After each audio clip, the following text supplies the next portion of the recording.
primeiro lugar, meu caro Tomásio Mário Santiago, é um prazer estar aí com todos os amigos da Agenda Brasil para pensar um pouco, enfim, refletir um pouco sobre o nosso país.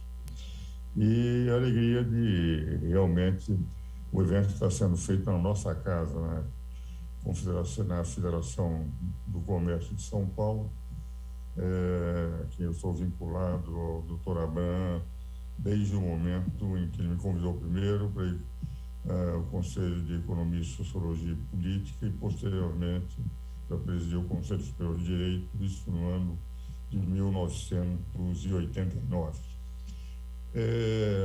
De rigor, o Brasil que sonhamos, eu tenho a impressão que é um tema permanente de todos os que, enfim, idealizam, amam o Brasil, consideram a sua pátria, têm sonhos a respeito do Brasil e, evidentemente, examinam as probabilidades. Hoje de manhã eu participava de uma reunião da Academia Internacional de Direito e Economia, fui um dos fundadores, fui presidente, e hoje, na vaga de Hernani Galveias, tomava posse o presidente do Banco de Desenvolvimento do Brasil, Rússia, China, Índia e África do Sul, o BRICS, que é Márcio Troiano.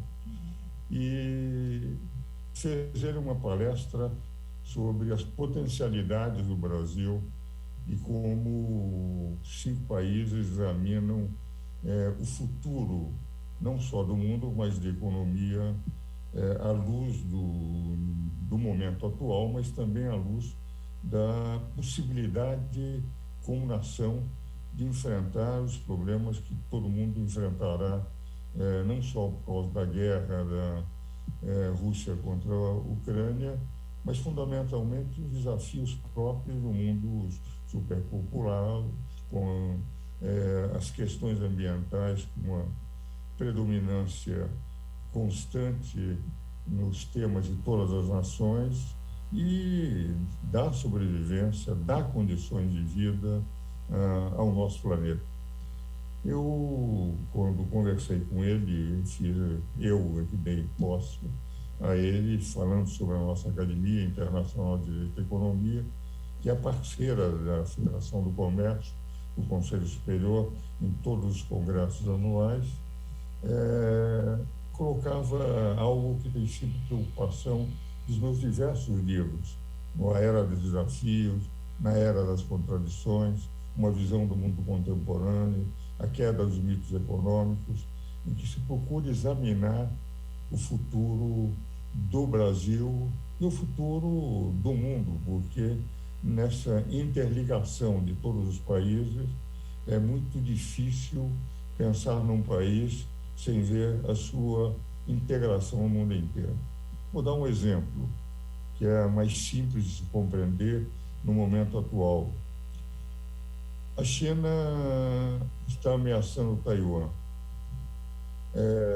Sentiu na guerra da Rússia contra a Ucrânia que aquilo que era um pacto da ONU de 1970, pelo qual todos os países tinham definido que não seria a conquista o instrumento possível de agregação, poder-se-ia, por aquele documento de 70, nações de comum acordo se integrarem.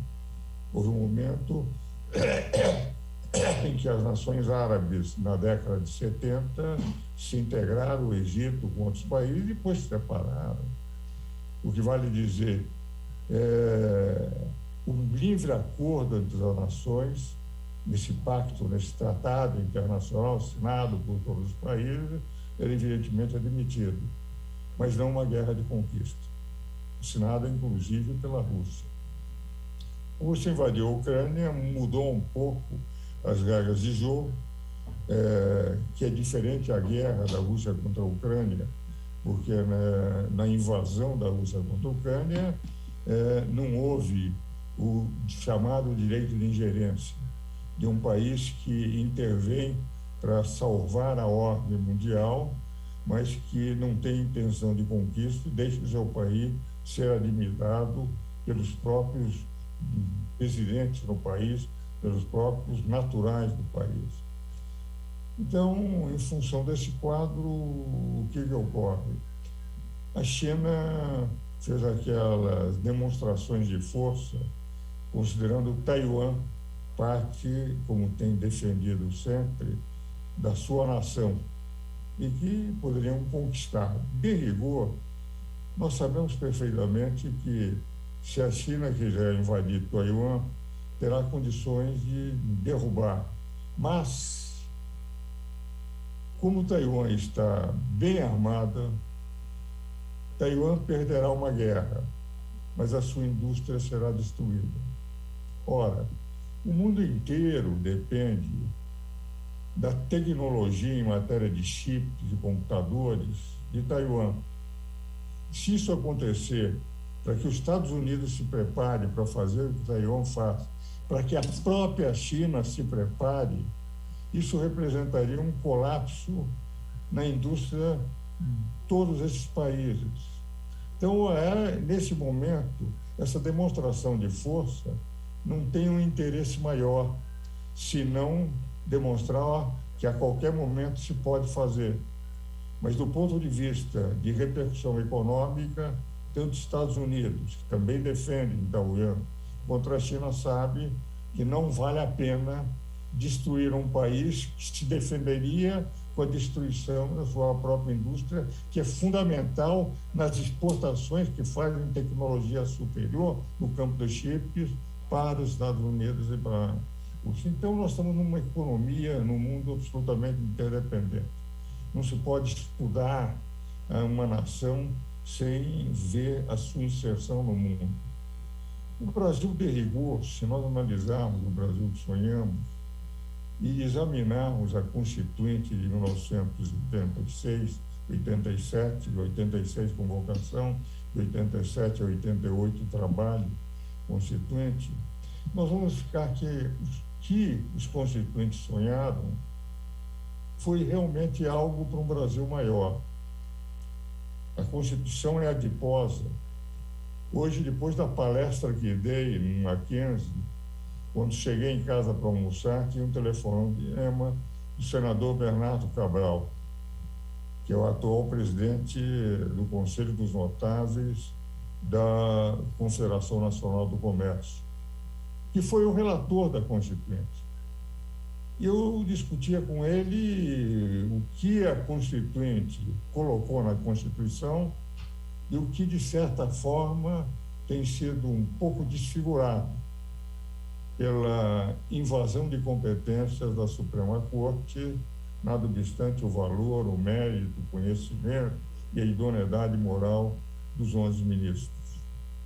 E o senador Bernardo Cabral, concordando com todas as minhas exposições anteriores sobre a minha preocupação sobre o ativismo judicial em segurança jurídica, que pode pôr em risco a própria estrutura constituinte, aquilo que foi discutido na Constituinte.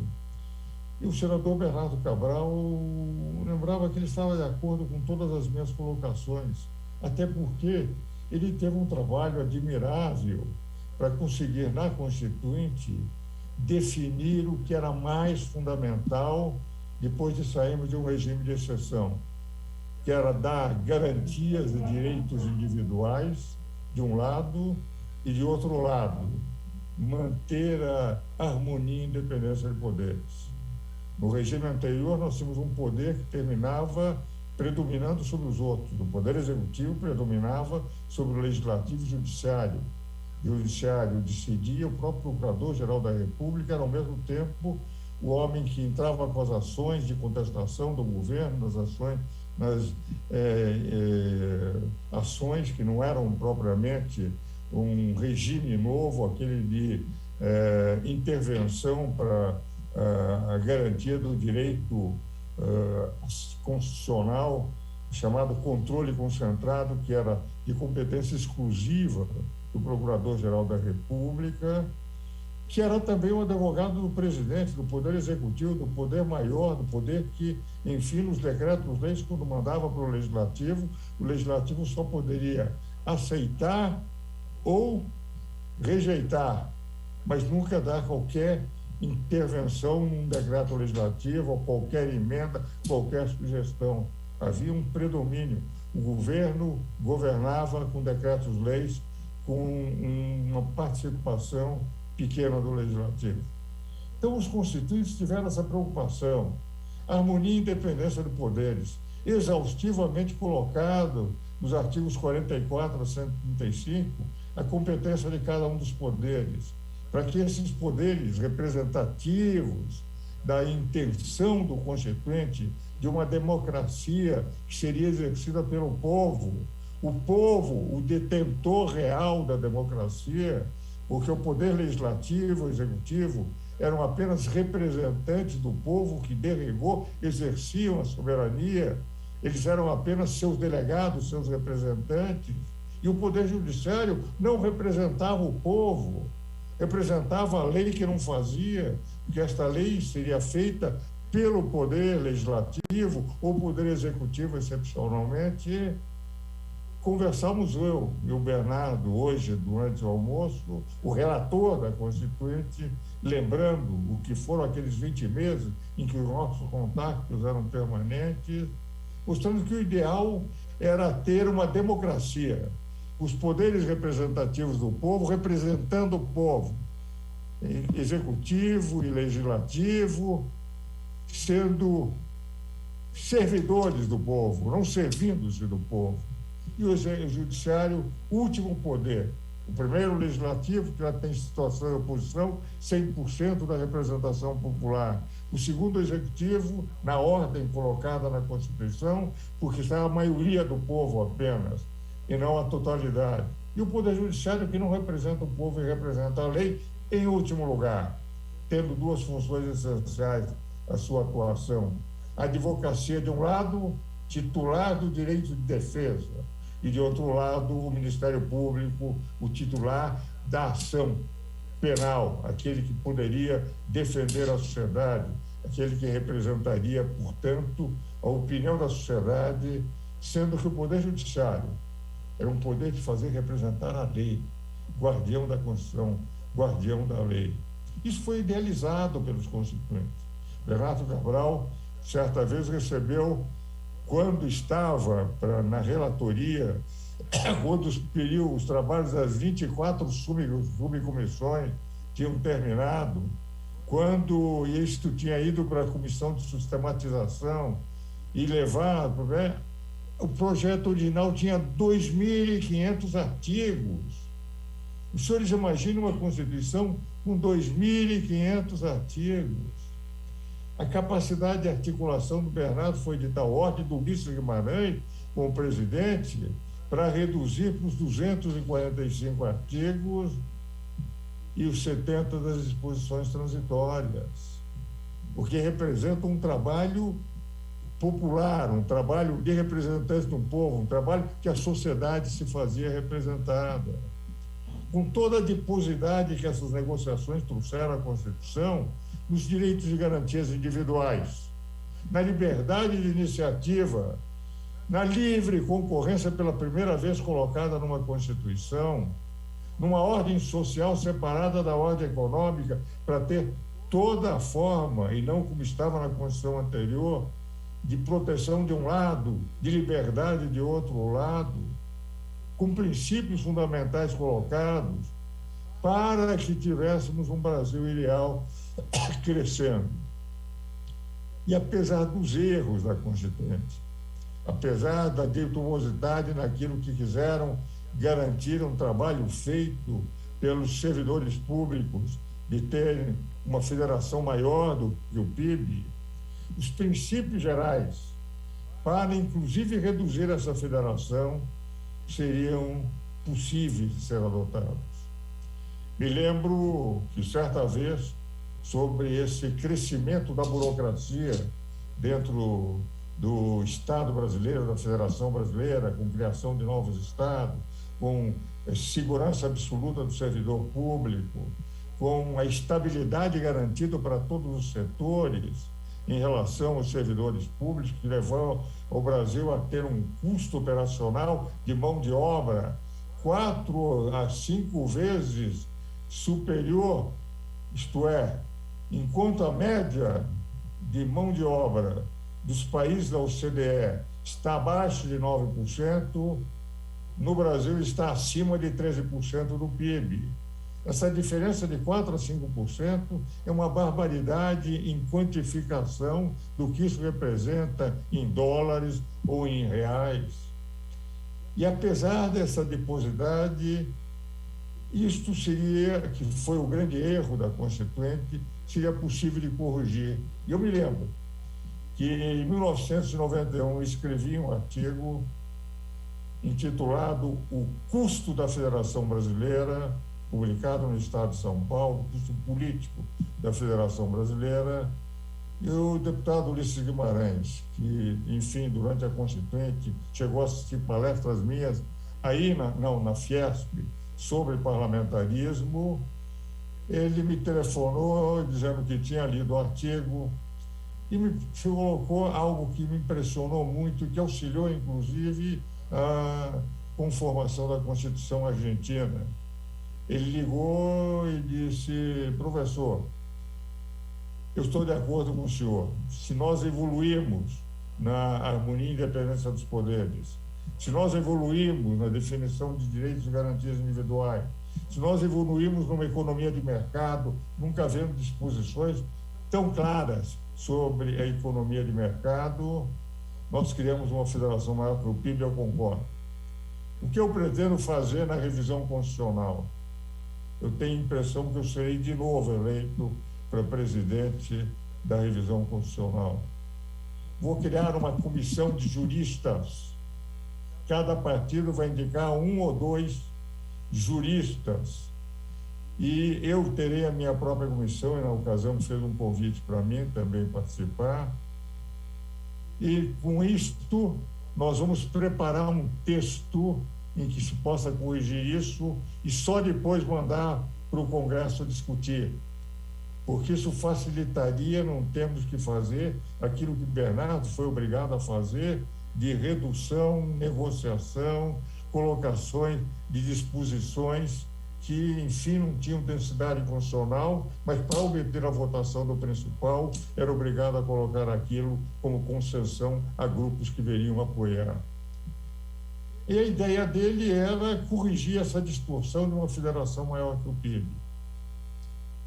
Infelizmente, a morte dele, nós não tivemos a revisão constitucional de 93. Com toda a amizade, respeito e admiração que tenho pelo ex-ministro do Supremo, ex-deputado federal, ex-relator da revisão constitucional de 93, ministro Nelson Jobim, na verdade, ele não teve condições de fazer aquilo que Ulisses nem pensou em fazer o que Ulisses teria feito. Eu quero mostrar como a ideia de Ulisses era importante. Pouca gente sabe que a Constituição argentina atual, feita no governo Menem, proposta que Ulisses tinha me contado quando o procurador-geral da Argentina, em 93, veio a São Paulo. Ele já tinha lido os comentários que o Celso Bastos e eu tínhamos feito da Constituição brasileira, não todos ainda, mas uma parte deles, foram 15 volumes, tinham saído uns 5 ou 6. Ele veio e eu contei para ele o que Ulisses iria fazer na revisão constitucional. Se eu vou levar essa ideia para o Menem. Levou e o Menem adotou. No momento em que o Menem criou uma comissão anterior com juristas dos partidos argentinos, quando ele mandou o projeto aprovado pelos constituintes através dos juristas e os seus partidos, praticamente previamente, quando colocou para discutir, em poucas semanas teve aprovação de uma constituinte na época, que surgiu só com 129 artigos e só com 17 disposições transitórias pelo trabalho. De certa forma, o sucesso de se redigir uma Constituição na Argentina naquela época, no governo Mendem, se deve ao nosso Ulisses Guimarães, que deu a fórmula ideal. Mas por que eu digo isso? Porque aquilo que era intenção dele corrigir, o tamanho da máquina administrativa, para que não houvesse não só o carreirismo bom e evidentemente desejável para as carreiras de Estado, mas aquilo que vai sendo uma máquina de posa, em que vão se multiplicando as obrigações sobre o cidadão. E, por outro lado, a necessidade de servidores para exigir essas obrigações sobre o cidadão, no campo tributário, no campo administrativo, no campo das regulações, no campo das taxas gerais. Isso, evidentemente, vai criando uma máquina insuportável para o cidadão, ao ponto de estarmos com essa diferença em relação ao CDE dos servidores públicos num percentual brutalmente superior ao que se poderia dizer.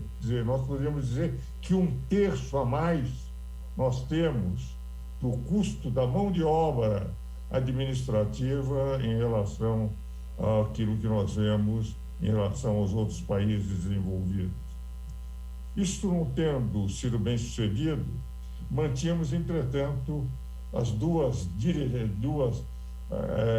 dois pés da nossa Constituição, os dois suportes da nossa Constituição, direitos e garantias individuais, de um lado, com liberdade de iniciativa, garantias sobre determinados tipos de proteção que deveria dar à sociedade, e, de outro lado, os poderes, cada um agindo dentro da sua competência. Isso até 2002.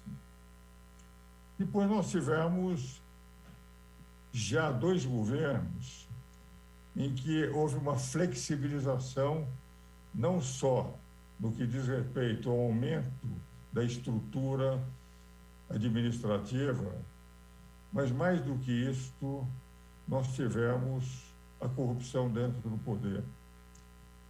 Mensalão e Petrolão foram, de rigor, o que nós podemos dizer, os 2 maiores escândalos de corrupção do mundo existentes, com devolução de dinheiro, com corruptores bem definidos, com recuperação de recursos pela administração pública na ordem de bilhões. Quando eu falo, por exemplo, em bilhões, muitas pessoas não têm noção. Fala-se em bilhão como se fosse, enfim, 1 bilhão de segundos, 1, 2, 3, eu tenho 3 segundos. 1 bilhão de segundos dura 31 anos e meio, para termos noção do que representa essa importância. E isto, evidentemente, fragilizou a própria estrutura. E, embora, no período em que a economia mundial ia muito bem, até o Lehman Brothers, o Brasil também ia bem em decorrência daquela maré alta da economia mundial. Menos bem que a maioria dos países, mas muito bem para os padrões nacionais, o que também foi ótimo, porque nós, quando íamos entrar naquela maré que levou ao colapso do Lehman Brothers, veio o Lehman Brothers e nós não entramos, e por atraso na nossa evolução, nós nos salvamos. Tivemos, como dizia o presidente Lula, uma marolinha e não os impactos. Dentro dessa linha, nós tivemos um início de recuperação, depois de 2 governos, principalmente o segundo governo, aí da presidente Dilma, em que a economia mundial entrou em problemas, e a nossa numa velocidade ainda maior. Logo depois do impeachment da presidente Dilma, tivemos o governo de Michel Temer, que foi um governo adequado. A meu ver, um governo que, com todas as pressões do Ministério Público, de um procurador-geral da República, que estava mais preocupado em derrubar o presidente do que propriamente exercer a sua função de membro do Ministério Público, ao ponto de os 2 pedidos de impeachment terem sido rechaçados pela Câmara dos Deputados, fez uma administração boa com 2 aspectos fundamentais. O teto de gastos, porque isso prejudica consideravelmente a toda a sociedade. Quando se fazem despesas que não tem repercussão, que não tem sustentabilidade dentro das receitas, que é o que impôs a Constituição de 88, os artigos 165 a 169, tudo teria que ser regulamentado, não se poderia fazer despesas que não houvesse previsão de fontes, a possibilidade de fazer despesas com receitas. Se não houvesse previsão sustentável de receita, não se poderia fazer despesas. E o presidente Michel Temer colocou o teto de gastos. O que vale dizer, num período em que víamos numa degringolada, com a economia, o PIB caindo 3%, 4% ao ano, nós tivemos a recuperação, os 2 anos e pouco do presidente Michel Temer, recolocando de novo o avião na cabeceira da pista. E entramos num período que os senhores acompanharam, um primeiro ano bom do governo Bolsonaro, depois nós tivemos 2 impactos extremamente negativos, não só no Brasil, na economia mundial. O impacto da pandemia, o lockdown, que evidentemente prejudicou a toda a economia mundial, e hoje não se tem certeza se isso realmente era necessário. E ele, o presidente, nada obstante, fornecer toda a vacinação para o país, ter pago toda a vacinação de todos os estados e municípios, e que, portanto, o Brasil vacinou mais que muitos países europeus. O que nós tivemos em função da falta de liturgia de cargo do nosso presidente da República, ele tendo pago tudo, vacinado mais, pelo fato de ter defendido que deveria ser da opinião de cada um de decidir como deveria agir na liberdade que cada pessoa teria, e, de outro lado, o fato de ter sido contrário ao lockdown, porque entendia que a economia ia sofrer, ele sofreu muito com isso, algo que hoje se discute se teria sido necessário ou não. Apesar de ter pago tudo, apesar de termos vacinado mais, ele saiu como o vilão daquilo que solucionou, ao ponto de terem feito uma CPI de rigor, cinematograficamente desnecessária, inútil, e que resultou em quê? Em nenhuma ação penal contra o presidente. Mandaram para o Ministério Público. Não havia uma possibilidade de ser o presidente inquinado por qualquer artigo. E logo quando se tinha impressão de que nós poderíamos sair dessa crise com a vacinação fazendo efeito sobre a população, nós tivemos essa guerra tresloucada de Putin, que pôs em polvorosa todo mundo. Previsões do Fundo Monetário Nacional para o Brasil: crescimento de 0,7% em 2022. Realidade: se espera-se que esse crescimento varie entre 2,5% a 3% do PIB. O próprio Fundo Monetário Internacional autorizou inflação no Brasil, que todos estavam criticando no mês passado, 8,2% contra 8,3% nos Estados Unidos, inflação maior na Inglaterra e nos países europeus. Crescimento maior no Brasil do que nos países europeus. Desemprego caindo de 14% para 9,2%. O que vale dizer, não estamos numa rota absolutamente desarrazoada. Nós estamos numa certa recuperação econômica, os agentes econômicos entendendo que o Brasil está marchando dentro da crise mundial. Bem, principalmente levando em consideração que estamos sabendo explorar essa crise do Norte, isto é, a crise dos Estados Unidos, Europa e a Eurásia, por estarmos fora do polo de choque e temos uns exportadores de commodities vendo o aumento dos valores das commodities, que vão dar um salto na balança comercial superior àquilo que se poderia prever, quase duplicando aquele saldo da balança comercial do ano anterior. É evidente que isso trouxe impactos internos na inflação, principalmente em relação à alimentação, um sofrimento maior à classe mais necessitada, que se procurou no Congresso Nacional, com o presidente da República, o Congresso Nacional, minimizar com o Auxílio Brasil para mais de 20 milhões de brasileiros, aqueles que poderiam passar fome, com um aumento do PIB, mas, ao mesmo tempo, no custo de primeira necessidade de alimentação, uma dificuldade maior. Dentro desse quadro que eu acabo de descrever, de uma Constituição, a nossa Suprema Corte está dando e reescrevendo a Constituição, reescrevendo o Código Penal, trazendo uma insegurança jurídica, nada obstante o grande valor.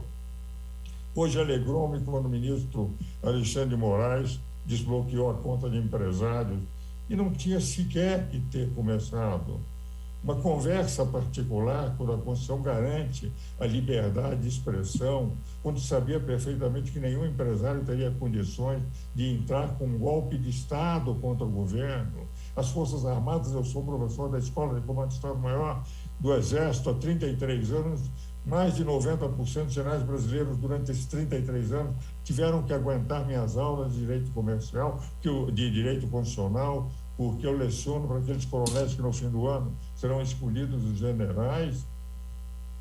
Nunca daria um golpe no Brasil, são escravos da Constituição. A possibilidade de um golpe, por mais que os jornais apresentem sensacionalmente, não há o menor risco. É 0 sobre 0 multiplicado por 0 dividido por 0. Como é que empresários poderiam criar força capaz de derrotar as Forças Armadas? Felizmente, que é um grande constitucionalista, admiro, tenho livros escritos com ele, o ministro Alexandre de Moraes.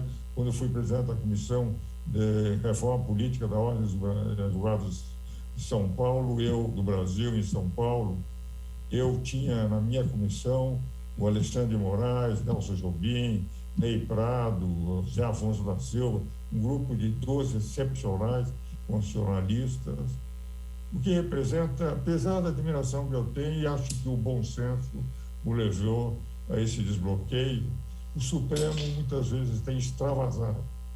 E ao extravasar, traz insegurança jurídica. No Brasil, que eu sonho, como é o tema, eu gostaria que esses ministros, que são grandes juristas, voltassem a dar ao Supremo aquele perfil que o Supremo teve até 2002, de guardião da Constituição, e não de legislador complementar, de constituinte derivado, isto é, daqueles que fizessem, tornando-se a instituição que sempre foi das mais respeitadas, porque tem condições e são grandes juristas. Mas o ativismo judicial termina desfigurando a imagem do Supremo, de um lado, e trazendo insegurança jurídica do outro. Nada obstante esse quadro, eu sou convencido que o Brasil é muito maior do que é hoje as pessoas que detêm os 3 poderes. Qualquer que seja o resultado da eleição, eu sou convencido, de um lado, nenhum risco de golpe de Estado. De outro lado, as forças no Brasil, do Congresso Nacional, as forças hoje que representam as classes produtoras, aqueles que representam a intelectualidade, por mais que ideologicamente nós estejamos em conflitos nesse período pré-eleitoral, é evidente que, uma vez definido a linha, o presidente terá que negociar. E negociando com o Congresso Nacional, o próprio Supremo, que sempre mostrou uma preferência mais para um candidato que o outro, mas qualquer que seja o candidato eleito, haverá a necessidade de uma negociação e nós estaríamos, evidentemente, de novo com a possibilidade, qualquer que seja o novo governo, a continuação deste, sem as pressões que teve até agora, de natureza econômica, de natureza política, externa e interna, ou o ex-presidente Lula haverá necessidade de negociação. Então, nesses últimos 6 minutos da minha palestra, eu gostaria de pôr o que eu sonharia para o Brasil. Em 1962 e 64, eu presidia um partido que era um partido parlamentarista, que é o sistema melhor politicamente do mundo. Ligi Pirrat, um autor americano da Universidade Yale, fez um levantamento para saber quais eram as maiores democracias do mundo e selecionou 20. Nessas 20 democracias, encontrou 19 democracias parlamentaristas e só uma presidencialista, a dos Estados Unidos. Mas, analisando a dos Estados Unidos, percebeu o seguinte: nos Estados Unidos há 2 partidos, como existe na Inglaterra. Na Inglaterra se divide o governo ou entre os trabalhistas ou entre os conservadores. Nos Estados Unidos, que descendem da Inglaterra, ou entre os republicanos e os democratas. Na América Latina foi um fracasso completo o presidencialismo. Todos os países tiveram ruptura institucional desde que o presidencialismo foi instalado. Viveram um momento de democracia e ditadura. Qual é a diferença fundamental? Não só a separação de chefe de Estado como de chefe de governo, mas é fundamentalmente a discussão orçamentária. No parlamentarismo, quando o primeiro-ministro sai do Congresso Nacional, o partido ou o grupo de partidos que sustenta o primeiro-ministro sabem que, se não apoiarem sempre o primeiro-ministro, o que vai ocorrer é que eles perdem o governo, porque a outra linha de partidos de coligação vai assumir o poder. Quando se manda um orçamento, ele não é capturado pelos deputados. No presidencialismo, não. O presidente manda o orçamento para o Congresso. Como nós temos um mundo de legendas, porque nós não temos partidos políticos, temos legendas, tanto é verdade que legendas que todos os deputados já mudaram mais de um partido na sua vida política, ou quase todos. Quando chega o orçamento, diz: "Você quer meu apoio? Não é do meu partido, é o meu apoio. Eu preciso para o meu distrito, para o meu estado, para o meu município, X." Uma parte do orçamento é capturado. Aquilo que interessa, evidentemente, à nação tem que se aumentar. A carga tributária passa a ser insuficiente para atender não só aquele que é o projeto do governo mandado para discussão, mas aquilo que representa as necessidades particulares dos parlamentares, que não tem compromisso com o orçamento, como há no parlamentarismo, que o primeiro-ministro saiu do próprio parlamento e o grupo que sustenta sabe que, se começar a capturar aquele orçamento, eles podem perder um outro primeiro-ministro e seu afastamento se dá um voto de desconfiança. E a separação de chefe de Estado e chefe de governo, a queda do chefe de governo, o chefe de Estado sustenta. Vale dizer, aquilo que o presidente Michel Temer chama de semipresidencialismo, e que eu sempre chamei em todos os meus livros, inclusive no publicado pela FEComércio, há 5 ou 6 anos atrás, pelo parlamentarismo, utopia ou realidade, demonstra efetivamente que é o melhor sistema para o Brasil. Ou semipresidencialismo, ou parlamentarismo mitigado, que é a mesma coisa. Mas se nós, no futuro, não pensarmos num sistema político mais moderno, das 20 maiores democracias do mundo, 19 parlamentaristas, nenhuma presidencialista, menos os Estados Unidos, que é quase um semi-parlamentarismo, só tem 2 partidos políticos, nós continuaremos num processo gangorral. Então, para terminar, 39 minutos, rigorosamente, meu caro Santiago, dentro do prazo que me foi otorgado, aquele Brasil que eu sonharia, que nós pudéssemos mudar o sistema político para um semi-parlamentar. Temos um presidente que poderia ser eleito, chefe do Estado, mas um chefe de governo que saísse de um parlamento comprometido, com o que necessariamente o número de partidos ia sendo reduzido. Este é o Brasil que eu tenho a impressão E há hoje muitos parlamentares, muitos professores, inclusive o ex-presidente Michel Temer, que defendem o parlamentarismo integrado, sinônimo do semipresidencialismo. Meu caro Márcio, com 40 minutos, encerro rigorosamente no prazo a minha palestra. Doutor Ives, é sempre muito gratificante, né? O senhor entendeu a colocação que nós fizemos. O senhor, como todo jovem, né, tem sonhos, né? E o senhor foi jovem também, continua sendo, mas ainda já foi mais. E o senhor lembra dos teus desejos enquanto cidadão? O que o senhor esperaria do país em que a gente está vivendo, né? Gostaria de futuro, o que nós seríamos? E o senhor conseguiu sintetizar bem as nossas dificuldades e também todos os seus anseios de juventude, né? E assim, o que o senhor acha que está faltando, que o senhor pensou na sua juventude e que ainda nós não fizemos? Dessas coisas mais tênues, mais simples lá do passado, que o senhor acha e fala, puxa, eu quero ainda ver isso acontecer no meu país? O que o senhor lembraria da sua juventude nisso? Sabe o que é interessante? Eu nunca fiz política na vida. Quando eu fui presidente do Partido Libertador,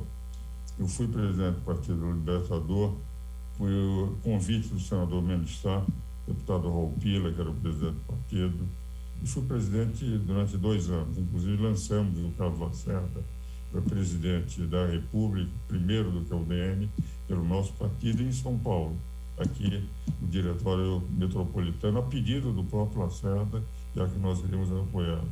O meu ideal era, desde aquela época, termos a adoção do sistema parlamentar. Meu grande desejo era ter um sistema de governo que o cidadão pudesse controlar. Quando presidia a Comissão Política da Ordem dos Advogados, eu estava defendendo voto distrital, voto distrital misto, e a outra parte do misto não pelo distrito, mas proporcional, para que os donos de legenda não fossem aqueles que tomassem. Eu estou convencido que, se nós não mudarmos o sistema de governo, de um lado, e se não encontrarmos uma forma de enxugar a máquina administrativa, por exemplo, todo o trabalho de privatização, a Folha de São Paulo mostrou que todas as empresas privatizadas, elas passaram a fazer trabalho melhor do que enquanto estavam no governo. Isto dos governos de Fernando Henrique, do Itamar Franco, do presidente Michel Temer, e a não privatização durante os governos do PT serviram para os grandes escândalos de corrupção. Porque, como a empresa estatal não é de ninguém, pertence exclusivamente ao governo, e aqueles que estão lá estão provisoriamente, muda-se o governo, eles podem cair, é um grande instrumento de corrupção. O Petrolão se deu em cima da Petrobras. O que vale dizer, o fato de ser uma empresa pública, a empresa pública não é de ninguém, ao contrário da empresa privada, que é de alguém que sabe que, se tiver prejuízo, vai à falência. Então, na prática, essa ideia de um Estado menor para que a sociedade seja maior sempre foi meu sonho de juventude. E tenho a sensação que, com a mudança de sistema de governo e com a parte empresarial do Estado deixando em mãos da sociedade, tendo o Estado apenas o papel regulador, mas não ser empresário ou concorrente, nós estaríamos com 2 metas bem definidas, capazes de dar um futuro melhor para o nosso país. Mas é fundamental também o sistema de governo, não só esse processo de ir reduzindo o número de presença empresarial do Estado para que o Brasil cresça. Agora, a burocracia é necessária determinadas reformas. Reforma administrativa é fundamental. E a reforma tributária, uma reforma que eu chamaria não tão constitucional, mas infraconstitucional. Eu acho que nós reduzíssemos a pressão no sentido de obrigações acessórias para o contribuinte e a complexidade da relação da legislação infraconstitucional, já daríamos um grande passo. porque estaríamos não pesando o contribuinte com obrigações acessórias que se multiplicam na medida que se complica a legislação do tributo, e terminamos tendo efetivamente tributos que poderiam ser de uma simplicidade monumental, sendo extremamente complexos, como, por exemplo, COFINS e PIS, tal o número de 2 regimes e exceções apresentadas. Com essas reformas que reduzem o tamanho do Estado, com a desburocratização e, ao mesmo tempo, com o sistema de governo, seria um país que eu gostaria de ter e que eu idealizaria, que, aliás, idealizo desde jovem, meu caro Márcio Santiago. Muito bem, muito obrigado. Eu queria chamar a Verônica. Verônica, por favor. Verônica, o doutor Iso vai fazer uma pergunta ao senhor aqui, a pergunta derradeira, para nós encerrarmos aqui a tua fala. Verônica está chegando aqui.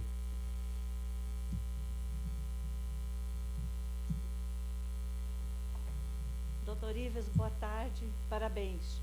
De todos os ensinamentos que o senhor nos passou hoje aqui, eu destaquei um pedacinho da sua fala sobre a adiposidade da nossa Constituição Federal, e, como o senhor sabe, não está sozinho nesse entendimento.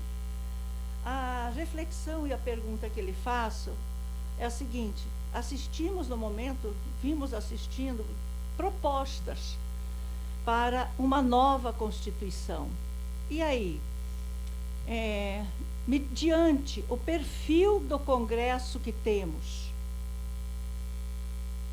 uma nova Constituição, ou seja, a proposta para uma nova Constituição, seria uma iniciativa viável e eficaz? Perfeito. Olha, é uma pergunta interessante, porque nós temos debatido isso, inclusive no Conselho, aí na FEComércio. Eu, no momento, estou coordenando um livro, o professor Luciano, que é professor lá dos Estados Unidos, na Universidade de Stanford, analisando o projeto do professor Modesto Carvalhosa. É um projeto muito bom. Eu examinei o projeto também, fizemos até na Academia Paulista de Letras, levamos um congresso para analisar o projeto, deputado Luiz Felipe Orleans de Bragança. São 2 projetos excelentes. Do Orleans de Bragança, uma mudança mais completa de todo o sistema, burocracia, etc. Do Modesto Carvalhosa, uma construção, um modelo muito bom. O grande problema não está nos modelos. Eu tenho o meu modelo ideal. Eu faria uma construção muito menos. Eu comentei a Constituição, a senhora sabe, em 10.000 páginas do Celso Bastos, em 15 volumes. Eu faria uma Constituição muito mais reduzida. Aquilo que conversei com Garcia Lema, que era o procurador da Argentina, quando contei a história, que ele fez uma Constituição menor. O grande problema é que, se apresenta-se um projeto para o Congresso Nacional, esse projeto é automaticamente desfigurado. Primeiro, o Congresso, ao receber projetos bem feitos, o Congresso diz: quem foi eleito somos nós que fomos eleitos. O exemplo disso eu tive da Constituinte de 88. Sarney nomeou uma chamada Comissão de Notáveis, a Comissão Afonso Arinos, que apresentou um projeto para o Congresso.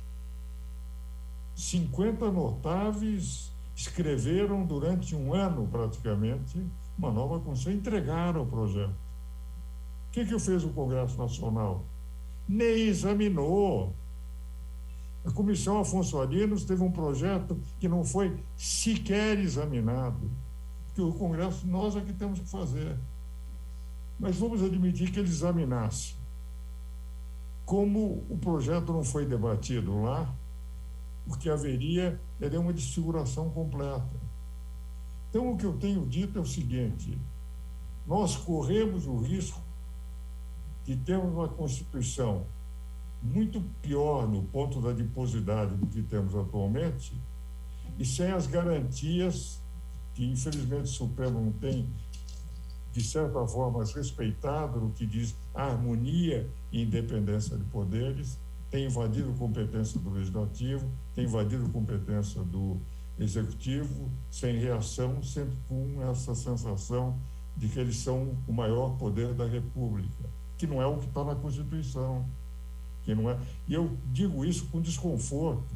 Eu tenho livros escritos com 7 dos 11 ministros, sou companheiro de academias dos outros, tenho uma admiração grande por eles, ter que criticar amigos é algo desconfortável, mas eu acho que é o exercício da cidadania que um velho advogado de 87 anos, já no fim da sua vida, tem o direito de fazer como, enfim, um professor universitário que, enfim, quer exercer a cidadania para mostrar que não é assim que se vive. Mas eu estou convencido que, apesar dessa invasão, e por isso que eu digo que o meu sonho é que eles voltem a ser o que era o Supremo antigamente, eu tenho muito receio de que uma nova Constituição, nós venhamos ter uma Constituição muito pior do que aquela. Porque eles foram eleitos para serem constituintes. E agora nós teríamos uma nova Constituição de um Congresso derivado, são os constituintes derivados. Então eu prefiro, e com isso eu termino essa resposta, lembrar a velha história que se contava de Nero no seu fim de governo em Roma, quando todos já queriam seu afastamento, que ele estava pela Via Ápia, andando uma briga, todos diziam, morra Nerone, e ele viu uma velhinha gritando, viva Nerone, ele não acreditou, desceu da sua biga, abraçou a velhinha e disse, a senhora me considera um grande imperador, disse, o pior que eu já vi, mas eu conheci todos os Cláudios, Tibério, conheci o Cláudio, conheci o Calígula, conheci o primeiro, porque eu sou muito velha, e cada um era pior que o outro. Se o senhor morrer, virá um pior. Então, viva Nerone, viva Nerone. É uma piada que se contava em Roma, mas, na verdade, é uma realidade. Nós, com o Constituinte, se tentarmos uma nova Constituição, nós vamos possivelmente ter pior. Razão pela qual eu prefiro essa e ir corrigindo naquilo que for possível. Fiquemos com essa. Muitíssimo obrigada, doutor.